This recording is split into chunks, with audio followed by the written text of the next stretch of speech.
Assalamualaikum warahmatullahi wabarakatuh. Perkenalkan, nama saya Leon Farel Raihan, NPM 190 120 174, eh, dari kelas Aplikasi Manajemen Terpadu kelas 1, kelas D12. Di sini saya akan menjelaskan eh, tentang studi kasus terkait tugas terkait ulangan akhir semester dari kelas Aplikasi Manajemen Terpadu kelas D12 ini eh, tentang di mana saya diposisikan sebagai General Manager dari PT Bulan Sabit yang akan membuka cabang baru di 3 provinsi, yaitu Sumatera, Kalimantan, dan Sulawesi. Ini saya akan mengambil contoh di kepulauan Kalimantan. Di sini untuk PT Bulan Sabit sendiri, saya membuat itu perusahaan food and beverage yang berfokus pada produk stick dan kopi. Itu langsung langsung masuk aja ke tugas pertama, yaitu tahapan fungsi manufaktur. Di tahapan fungsi manufaktur sendiri ada empat fungsi lagi, di mana yaitu fungsi yang pertama yaitu fungsi produksi, lalu yang kedua fungsi pemasaran, yang ketiga fungsi administrasi umum, lalu yang terakhir adalah fungsi keuangan.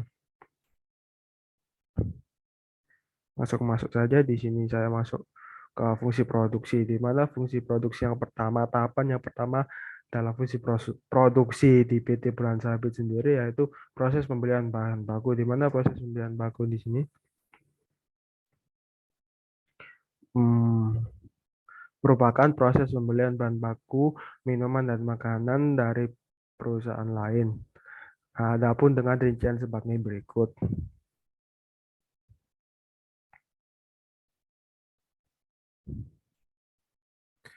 Jadi untuk proses pembelian bahan baku minuman dan makanan di sini Anda bisa dilihat seperti ini rinciannya, mulai dari ada jenis barang, jumlah, tanggal, perusahaan di mana kita membeli barang tersebut, dan nomor transaksi. Nah, ya seperti ini. Seperti contoh tanggal 20 November, di sini perusahaan kami membeli daging sirloin sapi dengan jumlah atau kuantitas sebanyak 3 kilogram dari perusahaan PT Maju Jaya dengan nomor transaksi 000012. Lalu yang kedua ada 21 November 2021, di mana kami membeli bumbu masak dengan jumlah jumlah kuantitas sebanyak 6 kilogram dari PT Sumber Makmur dengan nomor transaksi 000013. Nah, begitupun dengan yang lainnya. Lalu untuk proses yang kedua adalah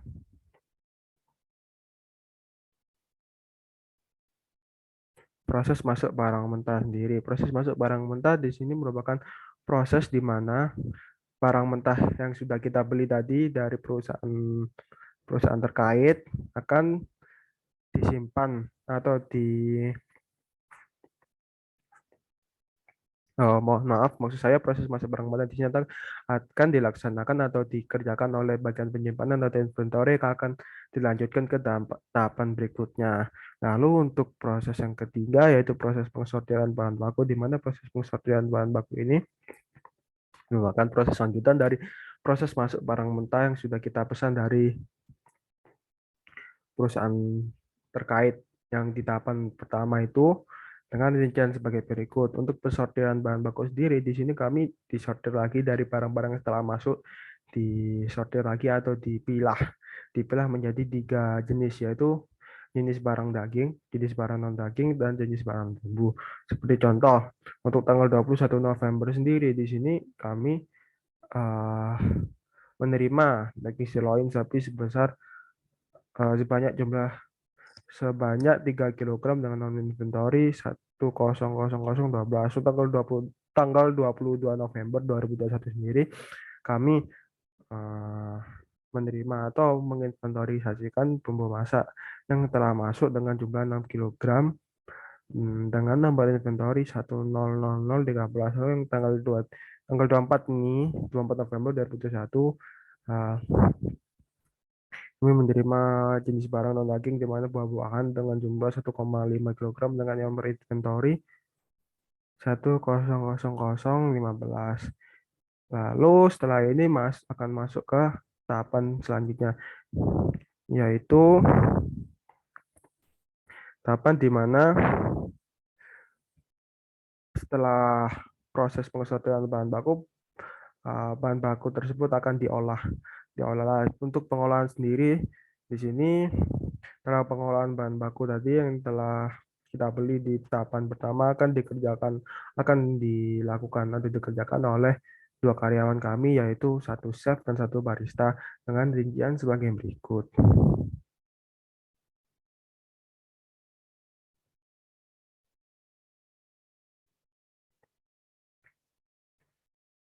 Di sini saya mencontohkan tanggal karyawan dan pesanan. Jadi setiap pesanan itu ada, kebetulan di sini kan ada steak dan minuman-minumannya ini kan seperti kopi dan kawan-kawan. Nah, untuk makanan sendiri akan dikerjakan oleh chef. Nah, sedangkan untuk minuman kan di sini core produknya kan steak dan kopi. Lah untuk steaknya tadi sudah saya jelaskan akan dikerjakan oleh chef. Sedangkan untuk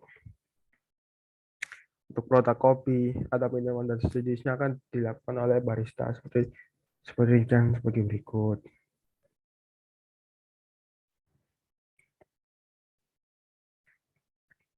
Lalu masuk ke tahapan yang terakhir, di mana tahapan terakhir yaitu proses penyajian ke konsumen. Ini ada tipe, ya. Ini sebenarnya bukan proses pengolahan bahan baku, tapi proses penyajian ke konsumen, di mana proses penyajian ke konsumen merupakan proses lanjutan setelah proses pengolahan baku, di mana setelah pengolahan bahan baku dimasak, akhirnya akan langsung disajikan ke konsumen. Tuh. Nah, untuk pengerjaannya dilakukan oleh dua pelayan dan satu kasir. Untuk fungsi produksi sendiri, tahapannya cukup gitu saja.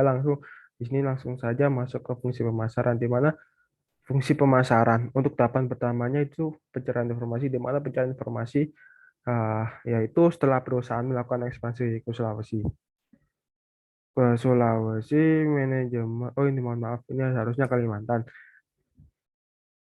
Nah, ekspansi ke Kalimantan, manajer pemasaran dituntut untuk mencari pangsa yang strategis di Kalimantan. Lalu untuk proses yang kedua itu penentuan segmen, di mana setelah manajer pemasaran setelah melakukan pencarian informasi, di sini manajer pemasaran akan masuk ke langkah selanjutnya, di mana harus menentukan segmen yang cocok untuk perusahaan. Di sini untuk segmen sendiri ada tiga: geografis, demografis, dan psikografis. Untuk geografis sendiri, PT Bulan Sabit berfokus pada daerah Kalimantan karena kan dekat dengan bahan baku. Lalu yang kedua adalah segmentasi pasar. PT Bulan Sabit ini berfokus pada seseorang yang tinggal di daerah perkotaan besar. Lalu untuk demografis, PT Bulan Sabit berfokus pada menyasar kepada orang berpenghasilan menengah ke atas, karena kan core kami yaitu steak dan kopi yang merupakan yang cocok untuk berpenghasilan atau berpendapat untuk seorang perekonomi menengah ke atas. Lalu yang kedua, PT Bulan Sabit menargetkan konsumen dengan usia mulai dari 10 tahun hingga 50 tahun. Untuk yang terakhir, psikografis, di mana PT Bulan Sabit ini pada segmen ini menargetkan konsumen yang menyukai kualitas suatu makanan dan konsumen yang suka bersantai di suatu tempat. Setelah penentuan segmen, lalu masuk ke tahapan selanjutnya, di mana untuk fungsi pemasaran, terus selanjutnya adalah penentuan target. Setelah menentukan segmen perusahaan yang di tahapan kedua, eh, manajer pemasaran akan menentukan target atau sasaran yang akan dituju, di mana dalam kasus ini PT Bulan Sabit berfokus pada target konsumen berupa orang berpenghasilan menengah ke atas dan konsumen dengan usia rata-rata 10 hingga 50 tahun. Nah, setelah ditentukannya target, langsung masuk saja ke penentuan strategi. Di sini penentuan strategi, Setelah penentuan segmen dan target pasar sudah sesuai dengan kriteria perusahaan, maka manajer perusahaan harus menyesuaikan strategi pemasaran yang cocok untuk produk yang dimiliki PT Bulan Sabit itu sendiri. Lalu untuk tahapan yang terakhir, yaitu realisasi strategi. Setelah strategi ditetapkan oleh manajer pemasaran, maka langkah selanjutnya adalah penentuan strategi ini harus dilaksanakan PT Bulan Sabit agar agar tahapan-tahapan berikutnya, tahapan-tahapan selanjutnya bisa agar proses dari pemasaran ini bisa berlanjut. Gitu. Lalu untuk yang tahapan ketiga, mohon maaf maksud saya fungsi yang ketiga fungsi administrasi umum, di mana fungsi administrasi umum di sini tahapan yang pertama adalah perencanaan dan pengambilan keputusan, di mana perencanaan dan pengambilan keputusan ini harus ditetapkan dari awal agar perusahaan punya tujuan awal dan target yang akan dicapai oleh perusahaan. Lalu yang kedua, untuk tahapan yang kedua adalah penentuan organisasi, di mana untuk organisasi di PT Bulan Sabit di cabang Kalimantan bisa dilihat sebagai bisa dilihat dalam rincian berikut.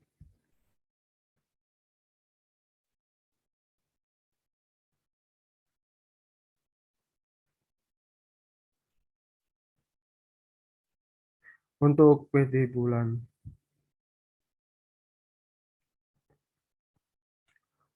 Bulan Sabit sendiri,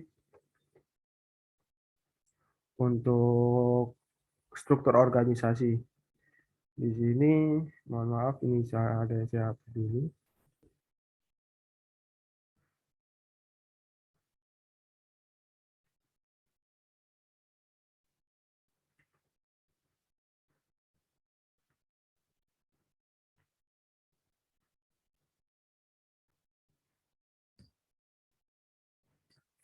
Untuk organisasi sendiri di PT Bulan Sabit, rinciannya sebagai berikut. Mulai dari yang pertama di sini mulai dari yang pertama ada manajer di sini, manajer yang ada di cabang Kalimantan ada 3. Pertama Dadian Raihan sebagai General Manager, lalu yang kedua Rahmanda Lewaski sebagai manajer keuangan, yang ketiga ada Supriyadi manajer produksi. Di sini kenapa tidak ada manajer pemasaran, itu kenapa dirangkap menjadi General Manager juga. Untuk karyawannya sendiri, mulai yang pertama ada Arifiana Sani sebagai chef, lalu Rafat Angkasa sebagai barista, Aulia Wardani sebagai pelayan 1, Ranindi Tiarin sebagai pelayan 2. Lalu di sini ada Kustini sebagai kasir, Hadi Kusuma sebagai kasir, dan Gunawan Andi sebagai gudang. Lalu untuk tahapan yang ketiga adalah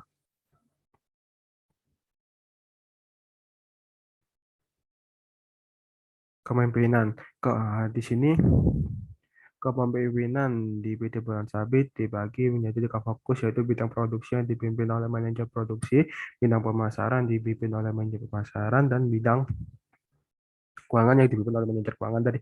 Dari ketiga bidang tersebut dipimpin oleh seorang GM atau General Manager. Jadi yang saya sebutkan untuk manajer pemasaran sendiri dirangkap jadi satu dengan General Manager. Untuk tugasnya menjadi satu sama General Manager. Lalu untuk tugas yang keempat yaitu kontrol. Kontrol di sini PT Bulan Sabit meliputi pengawasan dan pengevaluan sistem kinerja di PT Bulan Sabit. Lalu ke tahapan yang terakhir di mana pembuatan kebijakan. Di sini pembuatan kebijakan perlu agar proses atau sistem kinerja dari karyawan dan setiap anggota dari PT Bulan Sabit ini berjalan sesuai dengan tujuan awal dari perusahaan. Untuk fungsi administrasi dan umum mungkin sampai sini, lalu lanjut ke untuk fungsi keuangan. Di sini fungsi keuangan sendiri dibagi menjadi 5 tahapan, yaitu planning, di mana PT Bulan Sabit sendiri merencanakan target penjualan ke depannya ya, bagaimana untuk budgeting. Lalu tahapan yang kedua ada budgeting. Lalu tahap yang ketiga adalah controlling, di mana controlling ini manajer keuangan harus bisa mengontrol dan membentuk suatu target agar laba-laba yang diperoleh perusahaan maksimal. Lalu yang keempat ada auditing. Dan yang terakhir ada reporting untuk tahapan fungsi keuangan. Lalu masuk saja ke tahap ke, ke proses selanjutnya di mana di sini proses selanjutnya ada manajemen persediaan. Di PT Polan Sabit sendiri, manajemen persediaan dibagi menjadi tiga, yaitu yang pertama manajemen persediaan barang mentah,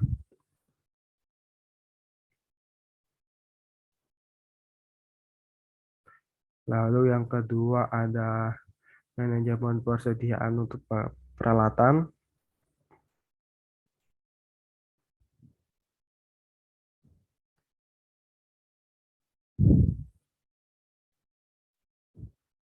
lalu yang terakhir di sini untuk manajemen persediaan sendiri ada sumber daya manusia itu sendiri. Langsung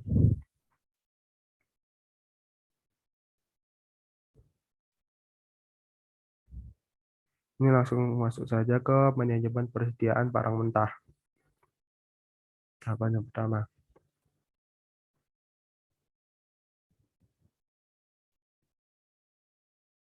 Untuk manajemen persediaan barang mentah sendiri, berikut merupakan rinciannya.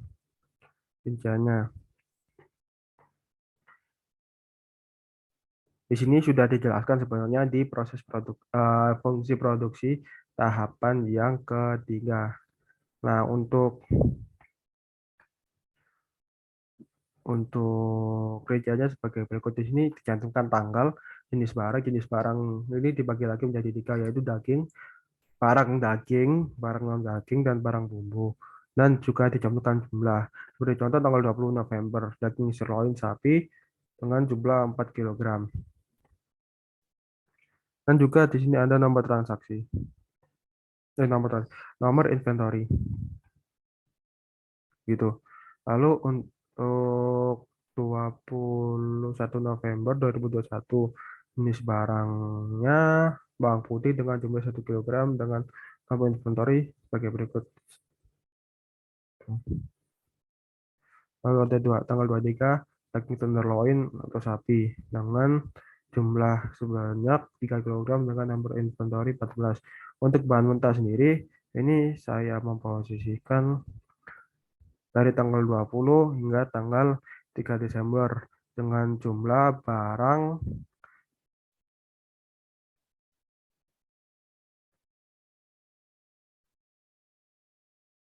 ada 14 barang yang masuk mulai tanggal 20 hingga 3 Desember 2021. Langsung masuk saja ke manajemen persediaan. Yang kedua ada manajemen persediaan untuk peralatan sendiri. Di sini manajemen persediaan peralatan.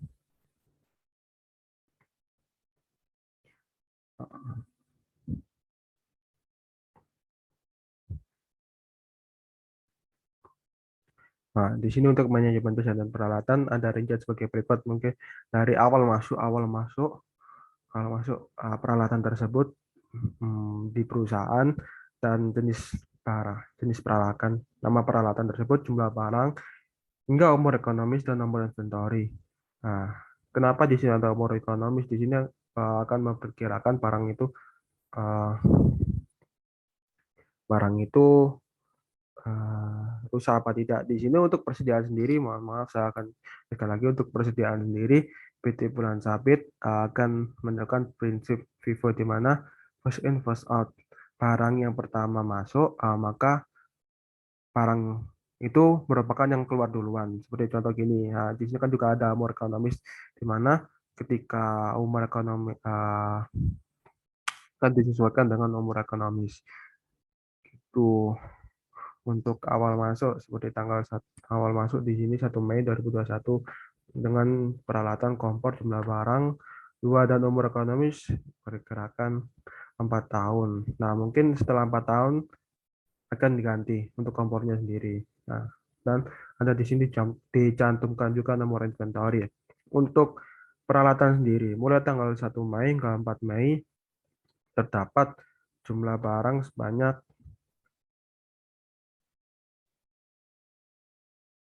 ada 18 barang. Mulai dari kompor, oven, wajan, dryer, kulkas, working table, grinder, espresso maker, dan blender. Lalu untuk manajemen persediaan terakhir yaitu manajemen persediaan sumber daya manusia itu sendiri.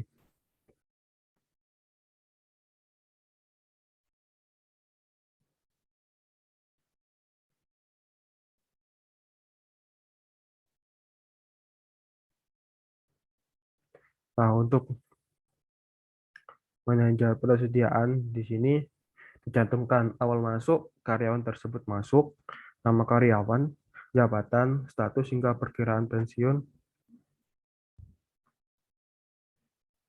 dan juga di sini juga dicantumkan nomor inventory. Mungkin langsung masuk saja ke yang pertama di sini. Yang pertama kali masuk yaitu manajer keuangan dan produksi dengan nama dengan nama karyawan untuk manajer keuangan sendiri namanya Rahmanda Lewaski, untuk manajer produksi namanya Supriyandi dengan satu sebagai pegawai tetap dan perkiraan pensiun 5 sampai 10 tahun. Untuk nomor inventory 22002.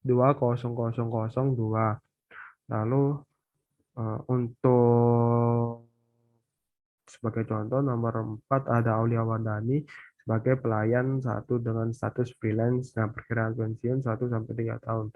Nomor inventory 2000006. Jadi untuk karyawan sendiri di sini PT Bulan Sabit untuk pelayan dan kasir itu ada dua status. Itu dalam ada dua status karyawan, yaitu ada karyawan tetap dan karyawan freelance itu. Lalu langsung masuk saja ke siklus penjualan.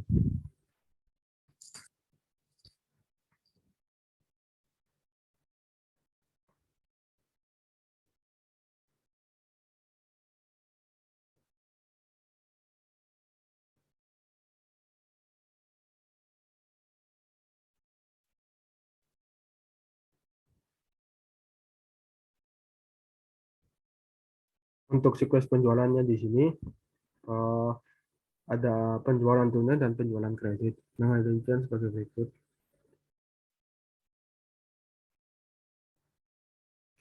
Nah, untuk penjualan tunai, untuk proses yang pertama itu adalah konsumen datang ke restoran. Lalu untuk yang kedua, setelah konsumen datang ke restoran, proses yang kedua adalah di mana konsumen memilih menu. Setelah konsumen memilih menu, konsumen akan memesan barang, di mana barang ketika konsumen memesan barang akan diterima oleh pelayan.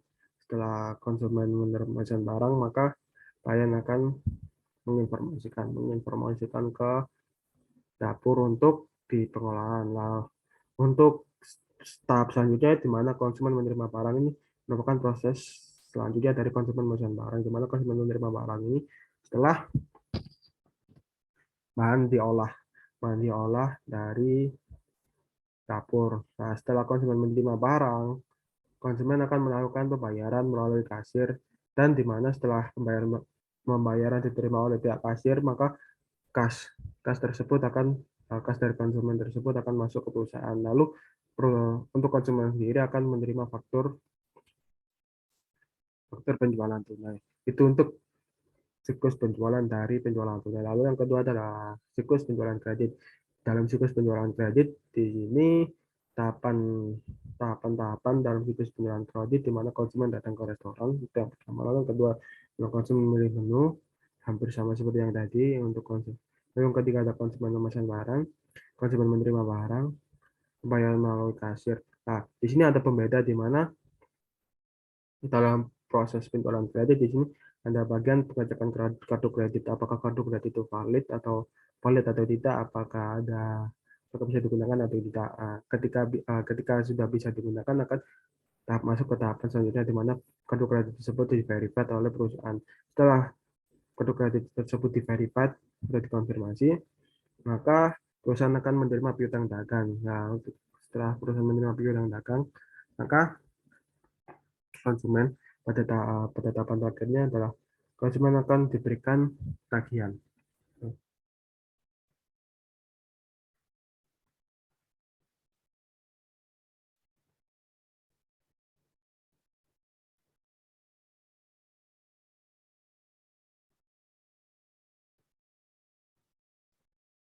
Lalu di sini langsung masuk saja ke transaksi.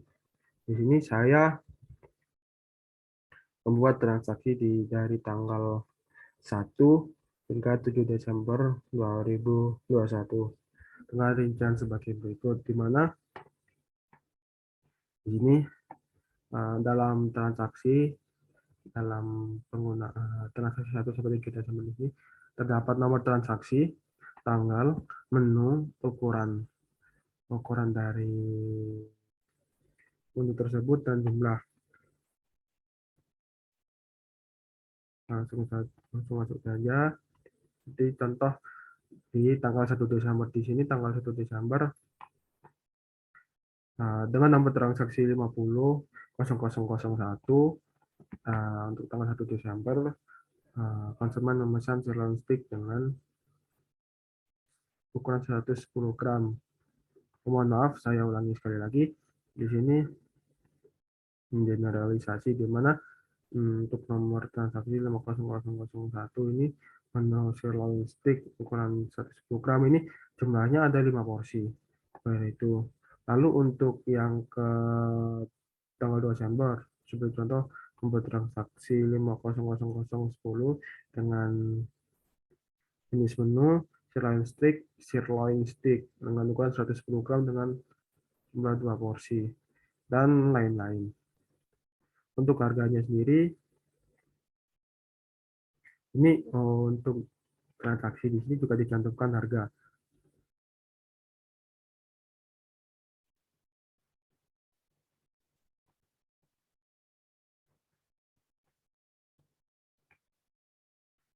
Nah, di sini harganya bervariasi. Rata-rata untuk makanan di sini di atas 30.000, sedangkan untuk minuman di atas 10.000. Lalu untuk pendapatan yang diterima perusahaan dalam 1 minggu itu mencapai total dari tanggal 1 sampai tanggal 7 Desember. Total pendapatan yang masuk ke perusahaan yaitu sebesar 9.546.000. Gitu. Mungkin itu dari transaksi dari tanggal 1 hingga 7 Desember. Lalu yang kedua, yang terakhir yaitu laporan penjualan.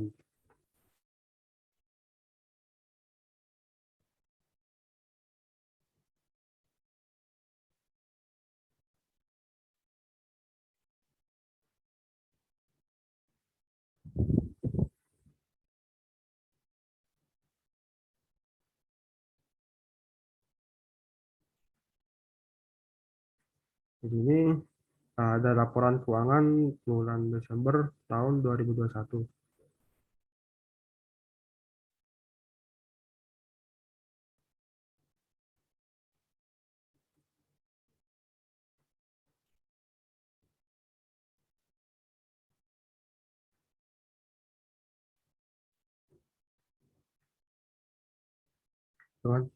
Untuk laporan keuangan Desember 2021 ada rincian sebagai berikut dengan rincian yang pertama ada nama akun, debit dan kredit di sini. Nama akun di sini untuk penjualan barang sebesar 38.184.000 ini didapat dari hasil tadi sebesar 9.546.000 diasumsikan dikali 4, jadi total 38.184.000. Lalu untuk harga pokok penjualan dari PT Bulan Sabit sendiri mencapai 8.084.000 rupiah. Lalu untuk di sini ada biaya usaha, di mana biaya usaha yang dicantumkan dalam PT Bulan Sabit yang terdapat di PT Bulan Sabit sendiri ada biaya gaji, biaya listrik, air dan telepon, biaya penyusunan, dan biaya lain-lain. Untuk biaya gaji sendiri, total dari keseluruhan karyawan yang ada di PT Bulan Sabit sendiri, total gaji yaitu sebesar 22.500.000. Lalu yang kedua ada biaya listrik, air dan telepon, di mana sebesar 500.000. Nominalnya sebesar 500.000 rupiah. Untuk biaya penyusutan, di sini PT Bulan Sabit nominalnya sebesar 100.000. Untuk biaya lain-lain tidak terdapat biaya lain dalam PT Bulan Sabit sendiri. Lalu jumlah dari biaya usaha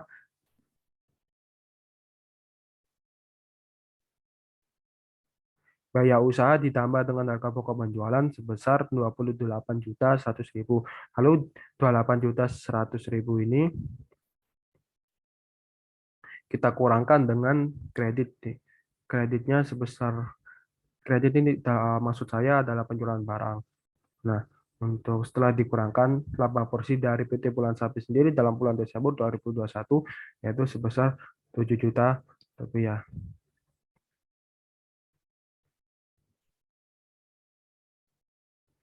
Berikut merupakan penjelasan saya mengenai PT Bulan PT skema PT Bulan Sapi, studi kasus PT Bulan Sapi sendiri. Mungkin apabila ada salah kata atau perkataan saya yang tidak mengenakan, mohon dimaafkan. Sekian, terima kasih. Assalamualaikum warahmatullahi wabarakatuh.